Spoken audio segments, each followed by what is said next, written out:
La muerte del estratega. Algunos hechos de la vida y la muerte de Alar el Ilirio, estratega de la emperatriz Irene en el tema de Licandos, ocuparon la atención de la Iglesia cuando en el Concilio Ecuménico de Nicea se habló de la canonización de un grupo de cristianos que sufrieran martirio a manos de los turcos en una emboscada en las arenas sirias. Al principio, el nombre de Alar se mencionaba junto con el de los demás mártires. Quien vino a poner claro el asunto fue el patriarca de Laconia, Nicéforo Calítzes, al examinar algunos documentos relativos al estratega y a su familia, que aportaron nuevas luces sobre la vida de Alar y alejaron cualquier posibilidad de entronizarlo en los altares. Finalmente, cuando se dieron a conocer en el concilio las cartas de Alar a Andrónico, su hermano, la Iglesia impuso un denso silencio en torno al Ilirio y su nombre volvió a la oscuridad, de donde lo rescatara la ambición política de la Iglesia de Oriente. Alar, llamado el Ilirio por la forma peculiar de sus ojos hundidos y rasgados, era hijo de un alto funcionario del imperio, que gozó del favor del Basileus en tiempos de la lucha de las imágenes. El hábil cortesano se ocupó bien poco de la educación de su hijo y convino en que la recibiera en Grecia, bajo la influencia de los últimos neoplatónicos. En el desorden de la decadente Atenas, perdió Alar todo vestigio, si lo tuvo algún día, de fe en el Cristo. Tampoco el padre se había distinguido por su piedad y su alta posición en la corte la ganó más por su inagotable reserva de sutilezas diplomáticas que por su fervor religioso. Pero cuando el muchacho regresó de Atenas, el padre no pudo menos de asombrarse ante la forma descuidada y ligera como se refería a los asuntos de la Iglesia. Y aunque se vivía entonces los momentos de más cruenta persecución iconoclasta, no por eso dejaba el palacio de Magnaura de estar erizado de mortales trampas teológicas y litúrgicas. Gente mejor colocada que Alar y con mayor ascendiente con el autocrátor había perdido los ojos y a menudo la vida por una frase ligera o una incompostura en el templo. Mediante hábiles disculpas, el padre de Alar consiguió que el emperador incorporase al Ilirio a su ejército y el muchacho fue nombrado turmarca en un regimiento acantonado en el puerto de Pelagos. Allí comenzó la carrera militar del futuro estratega. Como hombre de armas, Alar no poseía virtudes muy sólidas. Un cierto escepticismo sobre la vanidad de las victorias y ninguna atención a las graves consecuencias de una derrota hacían de él un mediocre soldado. En cambio, pocos le aventajaban en la humanidad de su trato y en la cordial popularidad de que gozaba entre la tropa. En lo peor de la batalla, cuando todo parecía perdido, los hombres volvían a mirar al Ilirio, que combatía con una amarga sonrisa en los labios y conservando la cabeza fría. Eso bastaba para devolverles la confianza y con ella la victoria. Aprendió con facilidad los dialectos sirios, armenios y árabes y hablaba corrientemente el latín, el griego y la lengua franca. Sus partes de campaña le fueron ganando cierta fama entre los oficiales superiores por la claridad y elegancia del estilo. A la muerte de Constantino IV, Alar había llegado al grado de general de cuerpo de ejército y comandaba la guarnición de Quipros. Su carrera militar, lejos de las peligrosas intrigas de la corte, le permitió estar al margen de las luchas religiosas que tan sangrientas represiones despertaron en el Imperio de Oriente. En un viaje que el Basileus León hizo a Pafos en compañía de su esposa, la bella Irene, la joven pareja fue recibida por Alar, quien supo ganarse la simpatía de los nuevos autocrátores, en especial la de la astuta ateniense, que se sintió halagada por el sincero entusiasmo y la aguda erudición del general en los asuntos helénicos. También León tuvo especial placer en el trato con Alar y le atraía la familiaridad y llaneza del Ilirio y la ironía con que salvaba los más peligrosos temas políticos y religiosos. Por aquella época, Alar había llegado a los 30 años de edad. Era alto, con cierta tendencia a la molicie, lento de movimientos, y a través de sus ojos semicerrados e irónicos dejaba pasar cautelosamente la expresión de sus sentimientos. Nadie le había visto perder la cordialidad, a menudo un poco castrense y franca. Se absorbía días enteros en la lectura con preferencia de los poetas latinos. Virgilio, Horacio y Catulo le acompañaban a donde quiera que fuese. Cuidaba mucho de su atuendo y solo en ocasiones vestía el uniforme. Su padre murió en la plenitud de su prestigio político, que heredó Andrónico, hermano menor del estratega, por quien éste sentía particular afecto y mucha amistad. El viejo cortesano había pedido a Alar que contrajera matrimonio con una joven de la alta burguesía de Bizancio, hija de un grande amigo de la casa. Para cumplir con el deseo del padre, Alar la tomó por esposa, pero siempre halló la manera de vivir alejado de su casa, sin romper del todo con la tradición y los mandatos de la Iglesia. No se le conocían, por otra parte, los amoríos y escándalos tan comunes entre los altos oficiales del imperio. No por frialdad o indiferencia, sino más bien por cierta tendencia a la reflexión y al ensueño, nacida de un temprano escepticismo hacia las pasiones y esfuerzos de las gentes. Le gustaba frecuentar los lugares en donde las ruinas atestiguaban el vano intento del hombre por perpetuar sus hechos. De allí su preferencia por Atenas, su gusto por Chipre y sus arriesgadas incursiones a las dormidas arenas de Heliópolis y Tebas. Cuando la Augusta lo nombró hipatoi, le encomendó la misión de concertar el matrimonio del joven Basileus Constantino con una de las princesas de Sicilia, y el general se quedó en Siracusa más tiempo del necesario para cumplir su embajada. Se escondió luego en Tauromenium, donde lo buscaron los oficiales de su escolta para comunicarle la orden perentoria de la despoina de comparecer ante ella sin tardanza. Cuando se presentó a la sala de los delfines, después de un viaje que se alargó más de lo prudente a causa de las visitas a pequeños puertos y calas de la costa africana, que escondían ruinas romanas y fenicias, la Basilisa había perdido por completo la paciencia.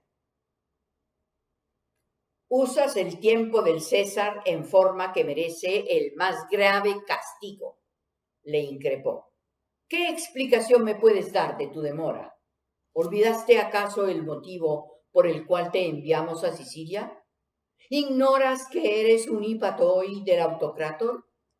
¿Quién te ha dicho que puedes disponer de tu tiempo y gozar de tus ocios mientras estás al servicio del Isapóstol, Hijo del Cristo? Respóndeme y no te quedes ahí mirando a la nada. Y borra tu insolente sonrisa, que no es hora ni tengo humor para tus extrañas salidas.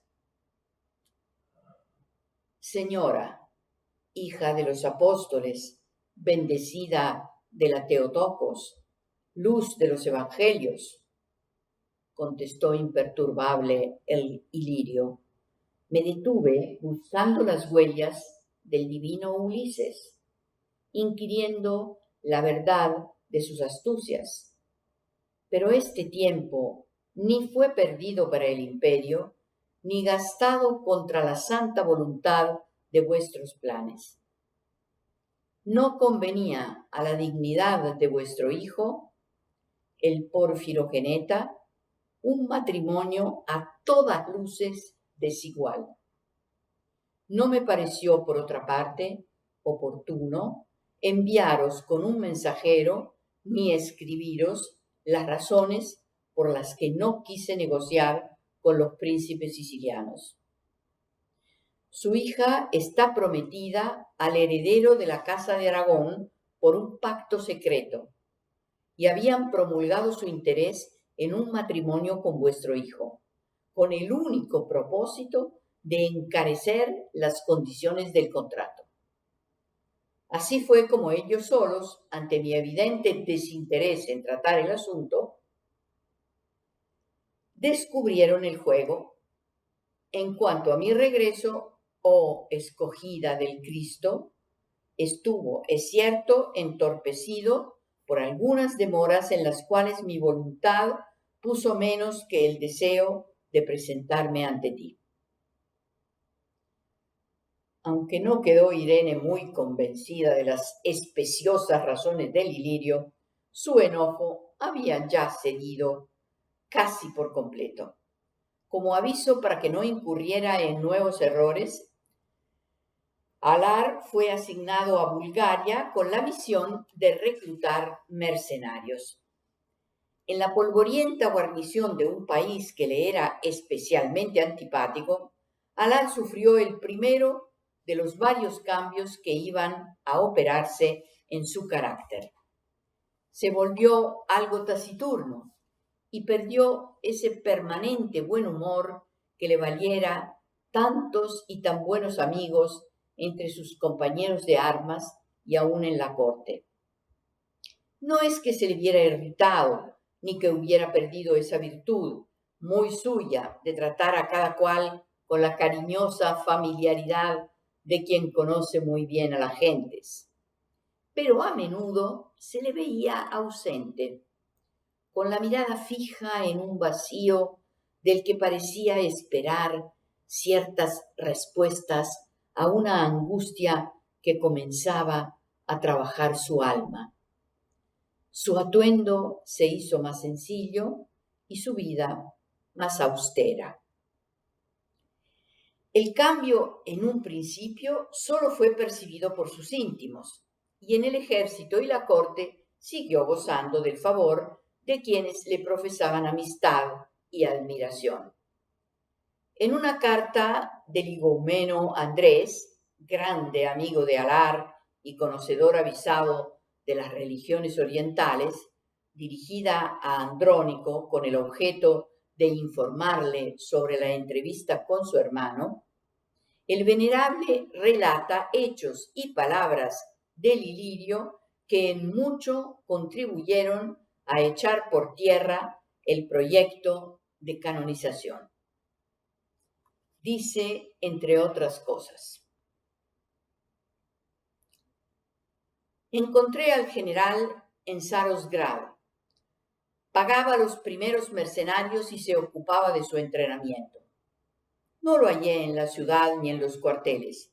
Había hecho levantar su tienda en las afueras de la aldea, a orillas de un arroyo, en medio de una huerta de naranjos, el aroma de cuyas flores prefiere.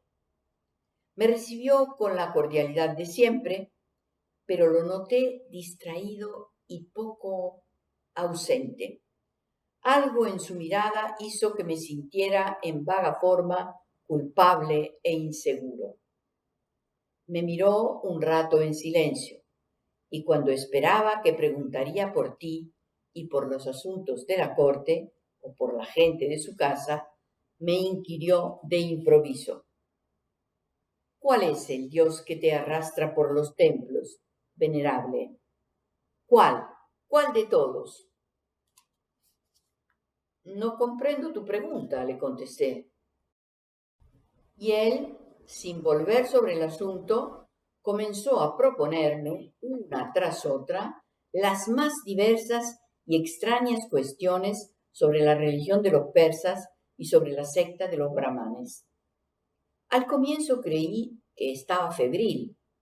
Después me di cuenta que sufría mucho y que las dudas lo acosaban como perros feroces. Mientras le explicaba algunos de los pasos que llevan a la perfección, un nirvana de los hindúes, saltó hacia mí gritando: «Tampoco es ese el camino. No hay nada que hacer. No podemos hacer nada. No tiene ningún sentido hacer algo. Estamos en una trampa». Se recostó en el camastro de pieles que le sirve de lecho y, cubriéndose el rostro con las manos, volvió a sumirse en el silencio. Al fin se disculpó, diciéndome: «Perdona, venerable Andrés, pero llevo 2 meses tragando el rojo polvo de Dacia y oyendo el idioma chillón de estos bárbaros, y me cuesta trabajo dominarme. Dispénsame y sigue tu explicación, que me atañe en mucho». Seguí mi exposición, pero había ya perdido el interés en el asunto, pues más me preocupaba la reacción de tu hermano. Comenzaba a darme cuenta de cuán profunda era la crisis por la que pasaba. Bien sabes, como hermano y amigo queridísimo suyo, que el general cumple por pura fórmula y solo como parte de la disciplina y el ejemplo que debe a sus tropas con los deberes religiosos. Para nadie es ya un misterio su total apartamiento de nuestra Iglesia y de toda otra convicción de orden religioso.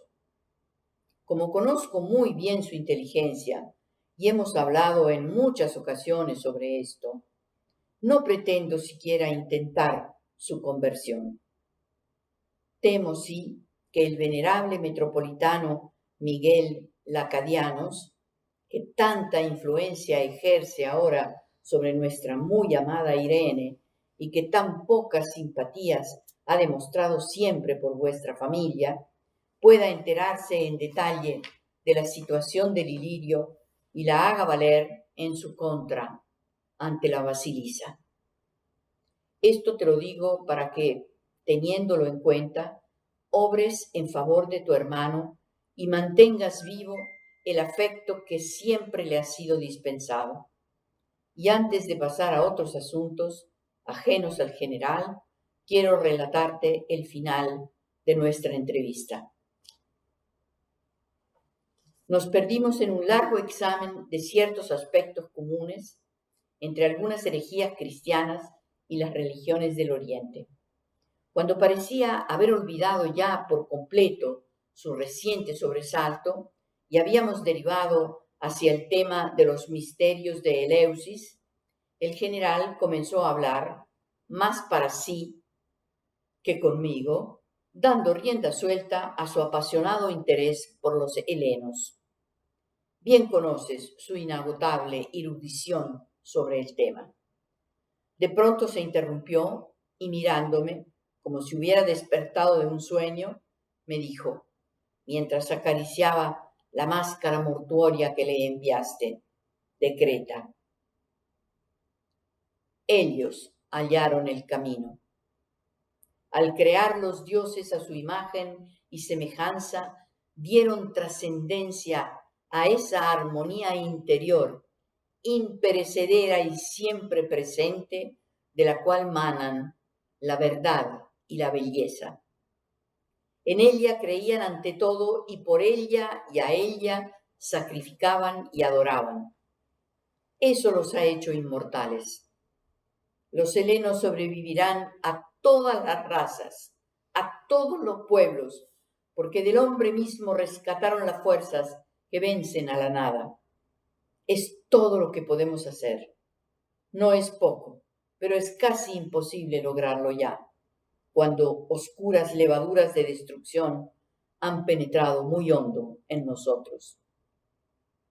El Cristo nos ha sacrificado en su cruz. Buda nos ha sacrificado en su renunciación. Mahoma nos ha sacrificado en su furia. Hemos comenzado a morir. No creo que me explique claramente, pero siento que estamos perdidos, que nos hemos hecho a nosotros mismos el daño irreparable de caer en la nada. Ya nada somos, nada podemos, nadie puede poder. Me abrazó cariñosamente, no me dijo más, y abriendo un libro, se sumió en su lectura. Al salir, me llevé la certeza de que el más entrañable de nuestros amigos, tu hermano amantísimo, ha comenzado a andar por la peligrosa senda de una negación sin límites y de implacables consecuencias. Es de comprender la preocupación del higoumeno. En la corte, las pasiones políticas se mezclan peligrosamente con las doctrinas de la Iglesia. Irene estaba cayendo, cada día más, en una intransigencia religiosa que la llevó a extremos tales como ordenar que le sacaran los ojos a su hijo Constantino por ciertas sospechas de simpatía con los iconoclastas. Si las palabras de Alar eran repetidas en la corte, su muerte sería segura. Sin embargo, el ilirio cuidábase mucho, aun entre sus más íntimos amigos, de comentar estos asuntos que constituían su principal preocupación. Su hermano, que sorteaba hábilmente todos los peligros, le consiguió, pasado el lapso de olvido en Bulgaria, el ascenso a la más alta posición militar del imperio, el grado de estratega, delegado personal y representante directo del emperador en los temas del imperio. El nombramiento no encontró oposición alguna entre las facciones que luchaban por el poder. Unos y otros estaban seguros de que no contarían con el ilirio para fines políticos y se consolaban pensando en que tampoco el adversario contaría con el favor del estratega. Por su parte, los basileus sabían que las armas del imperio quedaban en manos fieles y que jamás se tornarían contra ellos, conociendo, como conocían, el desgano y desprendimiento del ilirio hacia todo lo que fuera poder político o ambición personal. Alar fue a Constantinopla para recibir la investidura de manos de los emperadores. El autocrátor le impuso los símbolos de su nuevo rango en la catedral de Santa Sofía, y la despoina le entregó el águila de los Estratigoi, bendecida 3 veces por el patriarca Miguel. Cuando el emperador tomó el juramento de obediencia al nuevo estratega, sus ojos se llenaron de lágrimas. Muchos citaron después este detalle como premonitorio del fin tristísimo de Alar y del no menos trágico de León. La verdad era que el emperador se había conmovido por la forma austera y casi monástica como su amigo de muchos años recibía la más alta muestra de confianza y la más amplia delegación de poder que pudiera recibir un ciudadano de Bizancio después de la púrpura imperial. Un gran banquete fue servido en el palacio de Hiera, y el estratega, sin mencionar ni agradecer al Augusto el honor inmenso que le dispensaba, entabló con León un largo y cordialísimo diálogo sobre algunos textos hallados por los monjes en la isla de Principo y que eran atribuibles a Lucrecio. Irene interrumpió en más de una ocasión la animada charla. y en una de ellas sembró un temeroso silencio entre los presentes, y fue memorable la respuesta del estratega. Estoy segura, apuntó la despoina, que nuestro estratega pensaba más en los textos del pagano Lucrecio que en el santo sacrificio que por la salvación de su alma celebraba nuestro patriarca. En verdad, Augusta, contestó Alar, que me preocupaba mucho durante la Santa Misa el texto atribuido a Lucrecio, pero precisamente por la semejanza que hay en él con ciertos pasajes de nuestras sagradas escrituras. Solo el verbo, que da verdad eterna a las palabras, está ausente del latín. Por lo demás, bien pudiera atribuirse su texto a Daniel el profeta o al apóstol Pablo en sus cartas. La respuesta de Alar tranquilizó a todos y desarmó a Irene, que había hecho la pregunta en buena parte empujada por el metropolitano Miguel. Pero el estratega se dio cuenta de cómo su amiga había caído sin remedio en un fanatismo ciego que la llevaría a derramar mucha sangre, comenzando por la de su propia casa. Y aquí termina la que pudiéramos llamar vida pública de Alar el Ilirio. Fue aquella la última vez que estuvo en Bizancio. Hasta su muerte permaneció en el tema de Licandos, en la frontera con Siria, y aún se conservan vestigios de su activa y eficaz administración. Levantó numerosas fortalezas para oponer una barrera militar a las invasiones musulmanas. Visitaba de continuo cada uno de estos puestos avanzados, por miserable que fuera o por perdido que estuviera en las áridas rocas o en las abrasadoras arenas del desierto. Llevaba una vida sencilla de soldado, asistido por sus gentes de confianza, unos caballeros macedónicos, un anciano retórico dorio, por el que sentía particular afección a pesar de que no fuera hombre de grandes dotes ni de señalada cultura, un juglar provenzal que se le uniera cuando su visita a Sicilia y su guardia de fieles casares que solo a él obedecían y que reclutara en Bulgaria. La elegancia de su atuendo fue cambiado hacia un simple traje militar al cual añadía, los días de revista, el águila bendita de los Estratigoi. En su tienda de campaña le acompañaban siempre algunos libros. Horacio, infaliblemente, la máscara funeral cretense, obsequio de su hermano, y una estatuilla de Hermes Trismegisto, recuerdo de una amiga maltesa, dueña de una casa de placer en Chipre. Sus íntimos se acostumbraron a sus largos silencios, a sus extrañas distracciones y a la severa melancolía que en las tardes se reflejaba en su rostro. Era evidente el contraste de esta vida del Ilirio con la que llevaban los demás estrategas del imperio. Habitaban suntuosos palacios, haciéndose llamar espada de los apóstoles, guardián de la divina Teotocos, predilecto del Cristo. Hacían vistosa ostentación de sus mandatos y vivían con lujo y derroche escandalosos, compartiendo con el emperador esa hierática lejanía, ese arrogante boato que despertaba en los súbitos de las apartadas provincias, abandonadas al arbitrio de los estrategas, una veneración y un respeto que tenía mucho de sumisión religiosa. Caso único en aquella época fue el de Alar el Ilirio, cuyo ejemplo siguieron después los sabios emperadores de la dinastía Comnena, con pingües resultados políticos. Alar vivía entre sus soldados, escoltado únicamente por los cazares y por el regimiento de caballeros macedónicos. Recorría continuamente la frontera de su tema que limitaba con los dominios del incansable y ávido Amid Kabil, reyesuelo sirio que se mantenía con el botín logrado en las incursiones a las aldeas del imperio.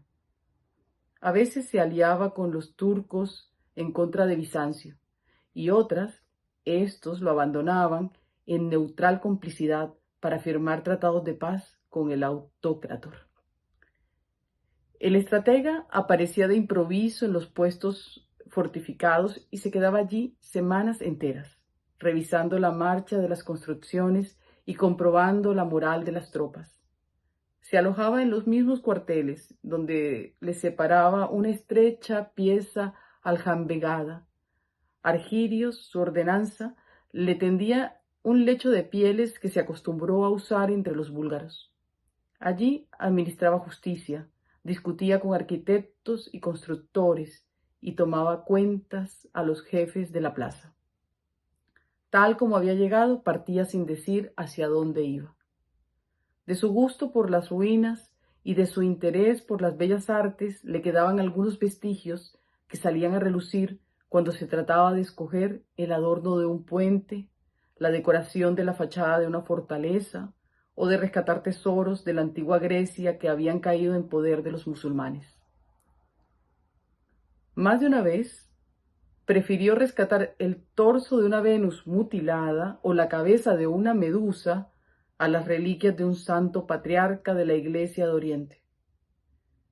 No se le conocieron amores o aventuras escandalosas, ni era afecto a las riduosas bacanales gratas a los demás estrategas.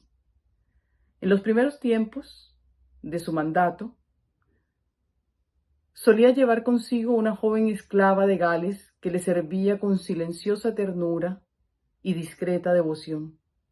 Y cuando la muchacha murió, emboscada en que cayera una parte de su convoy, el Ilirio no volvió a llevar mujeres consigo y se contentaba con pasar algunas noches en los puertos de la costa con muchachas de las tabernas con las que bromeaba y reía como cualquiera de sus soldados. Conservaba, sí, una solitaria e interior lejanía que despertaba en las jóvenes cierto indefinible temor. En la gris rutina de esta vida castrense se fue apagando el antiguo prestigio del Ilirio y su vida se fue llenando de grandes sombras a las cuales rara vez aludía, ni permitía que fuesen tema de conversación entre sus allegados. La corte lo olvidó, o poco menos. Murió el Basileus en circunstancias muy extrañas y pocas semanas después Irene se hacía proclamar en Santa Sofía gran Basileus y autócrator de los romanos. El imperio entró de lleno en uno de sus habituales periodos de sordo fanatismo, de rabiosa histeria teológica, y los monjes todopoderosos impusieron el oscuro terror de sus intrigas que llevaban a las víctimas a los subterráneos de las blanquernas, en donde les eran sacados los ojos, o al hipódromo, en donde las descuartizaban briosos caballos. Así era pagada la menor tibieza en el servicio del Cristo y de su divina hija, estrella de la mañana, la divina Irene. Contra el estratega nadie se atrevió a alzar su mano. Su prestigio en el ejército era muy sólido.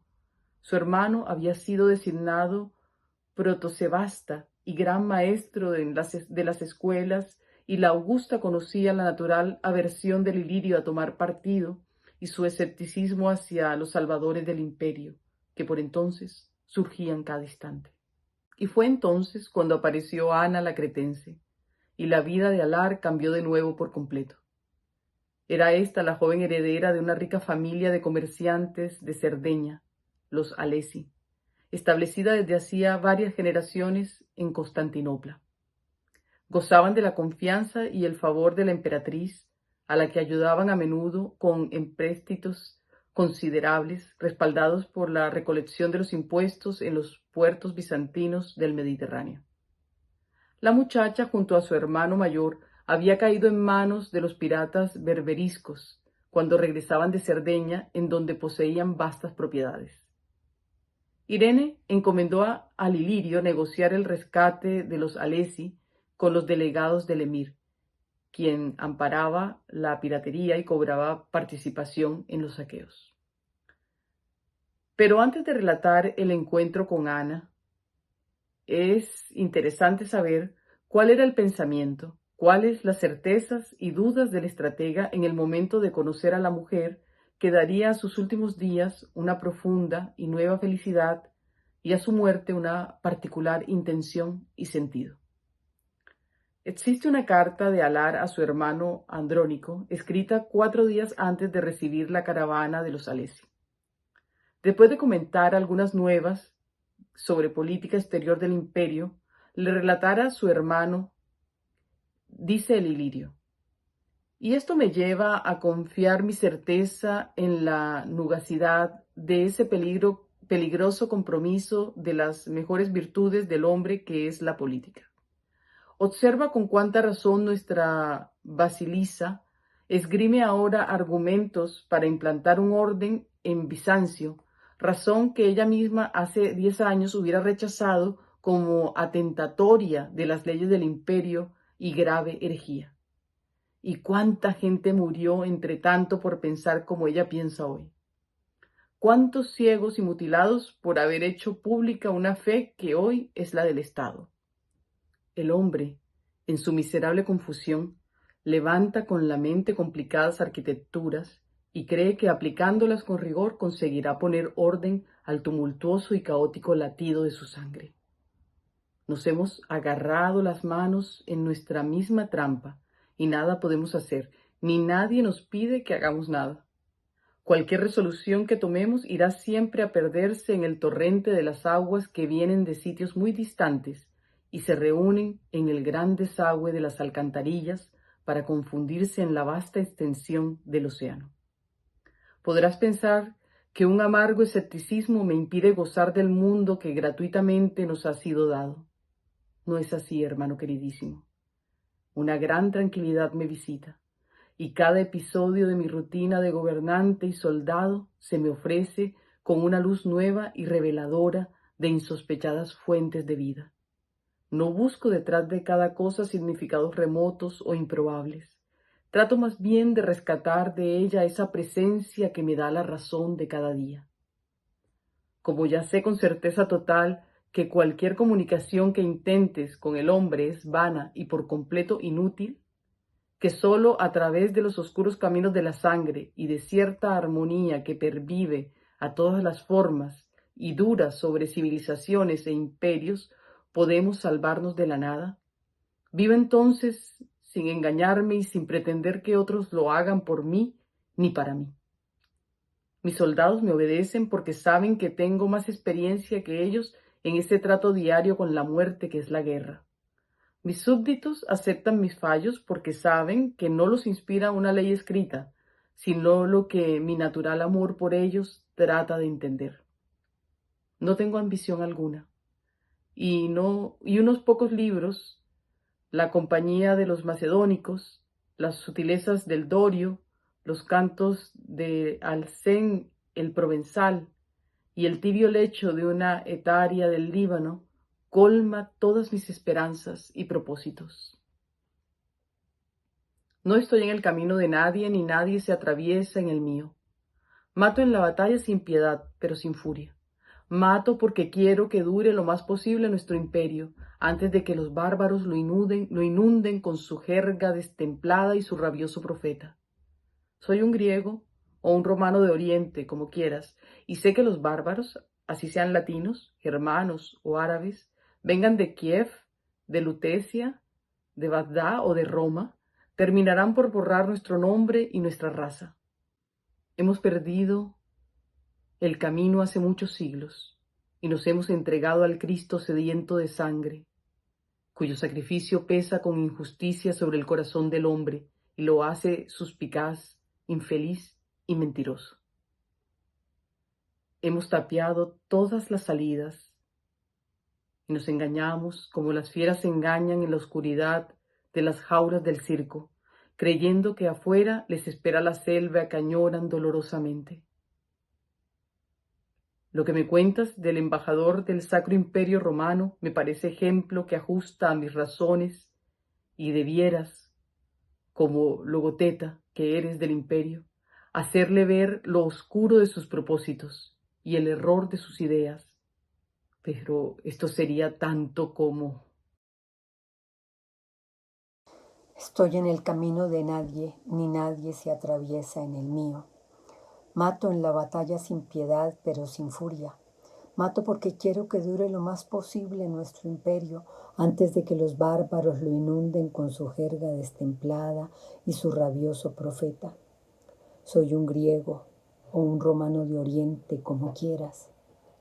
Y sé que los bárbaros, así sean latinos, germanos o árabes, vengan de Kiev, de Lutecia, de Bagdad o de Roma, terminarán por borrar nuestro nombre y nuestra raza. Somos los últimos herederos de la ellas inmortal, única que diera al hombre respuesta valedera a sus preguntas de bastardo. Creo en mi función de estratega y la cumplo cabalmente, conociendo de antemano que no es mucho lo que se puede hacer, pero que el no hacerlo sería peor que morir. Hemos perdido el camino hace muchos siglos y nos hemos entregado al Cristo sediento de sangre, cuyo sacrificio pesa con injusticia sobre el corazón del hombre y lo hace suspicaz, infeliz y mentiroso. Hemos tapiado todas las salidas y nos hemos engañado como las fieras se engañan en la oscuridad de las jaulas del circo, creyendo que afuera les espera la selva que añoran dolorosamente. Lo que me cuentas del embajador del Sacro Imperio Romano me parece ejemplo que ajusta a mis razones y debieras, como logoteta que eres del imperio, hacerle ver lo oscuro de sus propósitos y el error de sus ideas. Pero esto sería tanto como... La caravana de los Alesi llegó al anochecer al puesto fortificado de Al-Makir, en donde paraba el estratega en espera de los rehenes. El Ilirio se retiró temprano. Había hecho 3 días de camino sin dormir. A la mañana siguiente, después de dar las órdenes para despachar la caballería turca que los había traído, dio audiencia a los rescatados ciudadanos de Bizancio. Entraron en silencio a la pequeña celda del estratega y no salían de su asombro al ver al protosebasta de Licandos, a la mano armada de Cristo, al hijo dilecto de la Augusta, viviendo como un simple oficial, sin tapetes ni joyas, acompañado únicamente de unos cuantos libros. Tendido en su lecho de piel de oso, repasaba unas listas de cuentas cuando entraron los Alesi. Eran 5 y los encabezaba un joven de aspecto serio y abstraído y una muchacha de unos 20 años con un velo sobre el rostro. Los 3 restantes eran el médico de la familia, un administrador de la casa en Bari y un tío igumeno del estudio. Rindieron al estratega los homenajes debidos a su jerarquía y éste los invitó a tomar asiento.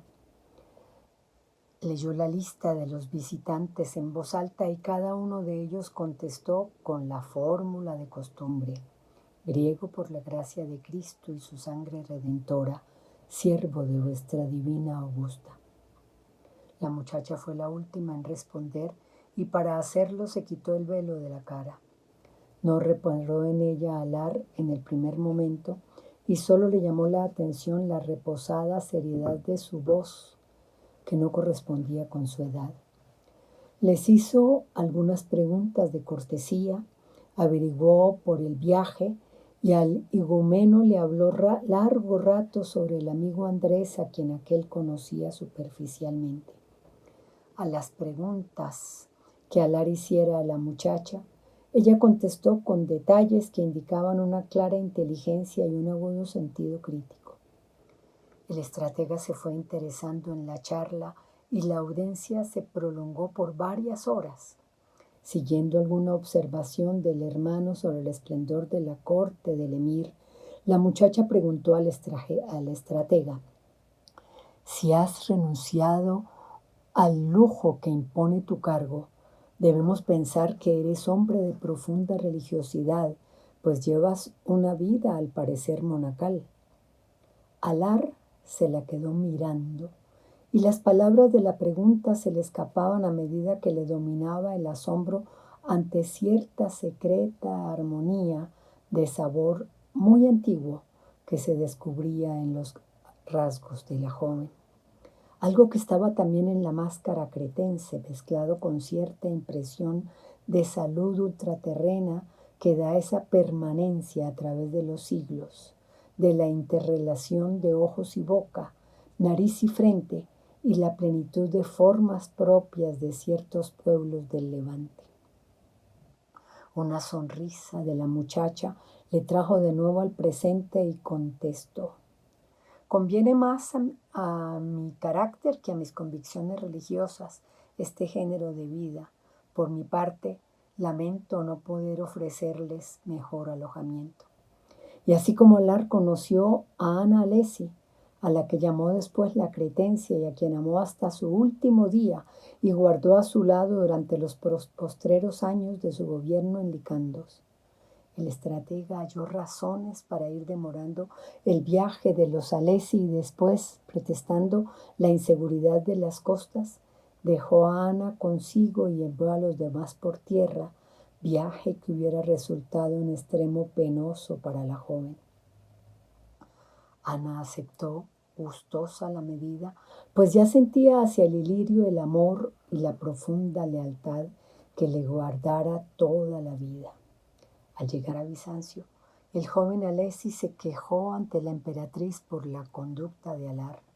Irene intervino a través de Andrónico para amonestar al estratega y exigirle el regreso inmediato de Ana. Alar contestó a su hermano en una carta que también figura en los archivos del concilio y que nos da muchas luces sobre su historia y sobre las razones que le unieron a Ana. Dice así: en relación con Ana, deseo explicarte lo sucedido para que, tal como te lo cuento, se lo hagas saber a la Augusta. Tengo demasiada devoción y lealtad por ella para que, en medio de tanto conspirador y tanto traidor que la rodea, me distinga precisamente a mí con su injusto enojo. Ana es hoy todo lo que me ata al mundo. Si no fuera por ella, hace mucho tiempo que hubiera dejado mis huesos en cualquier emboscada nocturna. Tú lo sabes mejor que nadie y como nadie entiendes mis razones. Al principio, cuando apenas la conocía, en verdad pretexté ciertos motivos de seguridad para guardarla a mi lado. Después se fue uniendo cada vez más a mi vida y hoy el mundo se sostiene para mí a través de su piel, de su aroma, de sus palabras, de su amable compañía en el lecho y de la forma como comprende con clarividencia hermosísima las verdades, las certezas que he ido conquistando en mi retiro del mundo y de sus sórdidas argucias cortesanas. Con ella he llegado a apreciar, al fin, una verdad suficiente para vivir cada día. La verdad de su tibio cuerpo, la verdad de su voz velada y fiel, la verdad de sus grandes ojos asombrados y leales.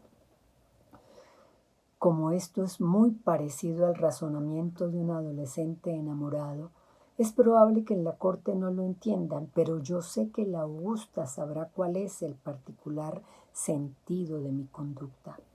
Ella me conoce como hace muchos años y en el fondo de su alma cristiana de hoy reposa escondida la aguda ateniense que fuera mi leal amiga y protectora. Como sé cuán deleznable y débil es todo intento humano de prolongar contra todos y contra toda una relación como la que me une a Ana, si la despoina insiste en ordenar su regreso a Constantinopla, no moveré un dedo para impedirlo, pero allí habrá terminado para mí todo interés en seguir sirviendo a quien tan torpemente me lastima. Andrónico comunicó a Irene la respuesta de su hermano. La emperatriz se conmovió con las palabras del Ilirio y prometió olvidar el asunto. En efecto, 2 años permaneció Ana al lado de Alar, recorriendo con él todos los puestos y ciudades de la frontera y descansando en el estío, en un escondido puerto de la costa en donde un amigo veneciano había obsequiado al estratega una pequeña casa de recreo. Pero los alesi no se daban por vencidos y con ocasión de su empréstito que negociaba Irene con algunos comerciantes genoveses, la casa respaldó la deuda con su firma y la Basilisa se vio obligada a intervenir en forma definitiva, si bien contra su voluntad, ordenando el regreso de Ana. La pareja recibió al mensajero de Irene y conferenciaron con él casi toda la noche.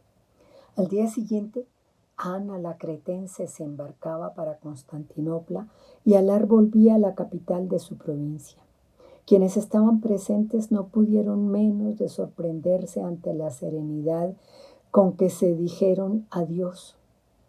Todos conocían la profunda adhesión del estratega a la muchacha y la forma como hacía depender de ella hasta el mínimo acto de su vida. Sus íntimos amigos, empero, no se extrañaron de la tranquilidad de Ilirio, pues conocían muy bien su pensamiento. Sabían que un fatalismo lúcido, de raíces muy hondas, le hacía aparecer indiferente en los momentos más críticos. Alar no volvió a mencionar el nombre de la cretense. Guardaba consigo algunos objetos suyos y unas cartas que le escribiera cuando se ausentó para hacerse cargo del aprovisionamiento y preparación militar de la flota anclada en Malta. Conservaba también un arete que olvidó la muchacha en el lecho la primera vez que durmieron juntos en la fortaleza de San Esteban Damasceno. Un día citó a sus oficiales a una audiencia. El estratega les comunicó sus propósitos en las siguientes palabras. Amid Kabil ha reunido todas sus fuerzas y prepara una incursión sin precedentes contra nuestras provincias. Pero esta vez cuenta, si no con el apoyo, sí con la vigilante imparcialidad del emir. Si penetramos por sorpresa en Siria y alcanzamos a Kabil en sus cuarteles, donde ahora prepara sus fuerzas, la victoria será seguramente a nuestro favor. Pero una vez terminemos con él, el emir seguramente violará su neutralidad y se echará sobre nosotros, sabiéndonos lejos de nuestros cuarteles e imposibilitados de recibir ninguna ayuda. Ahora bien, mi plan consiste en pedir refuerzos a Bizancio y traerlos aquí en sigilo para reforzar las ciudadelas de la frontera en donde quedarán la mitad de nuestras tropas. Cuando Emir haya terminado con nosotros, sería loco pensar lo contrario, pues vamos a luchar 50 contra 1. Se volverá sobre la frontera e irá a estrellarse con una resistencia mucho más poderosa de la que sospecha, y entonces será él quien esté lejos de sus cuarteles y será copado por los nuestros. Habremos eliminado así 2 peligrosos enemigos del imperio con el sacrificio de algunos de nosotros. Contra el reglamento no quiero esta vez designar los jefes soldados que deban quedarse y los que quieran internarse conmigo. Escojan ustedes libremente y mañana, al alba, me comunican su decisión. Una cosa quiero que sepan con certeza. Los que vayan conmigo para terminar con Kabil no tienen ninguna posibilidad de regresar vivos.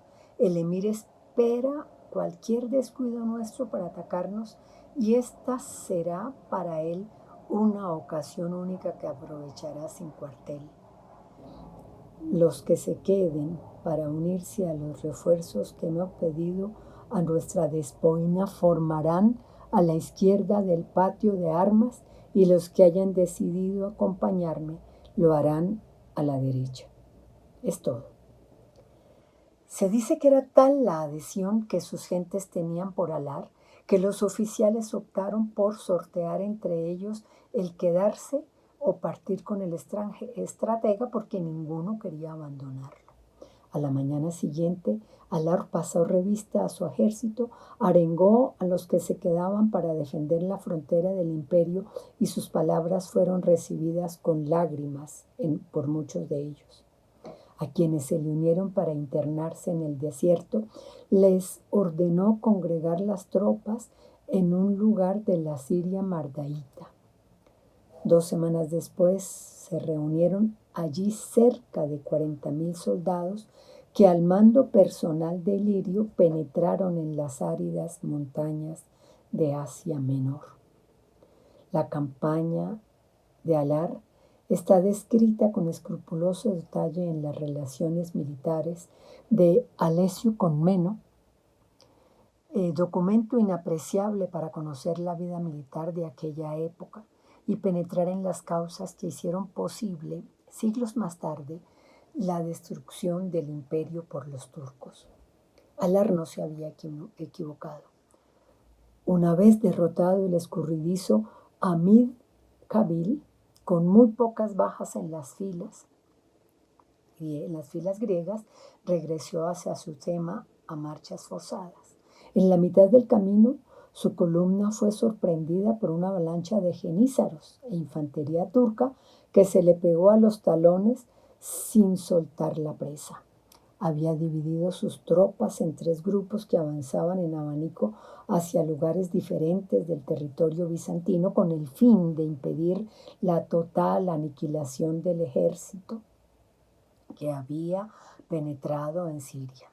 Los turcos cayeron en la trampa y se aferraron a la columna de la extrema izquierda comandada por el estratega, creyendo que se trataba del grueso del ejército. Acosado día y noche por crecientes masas de musulmanes, Alar ordenó detenerse en el oasis de Kaseb y allí hacer frente al enemigo.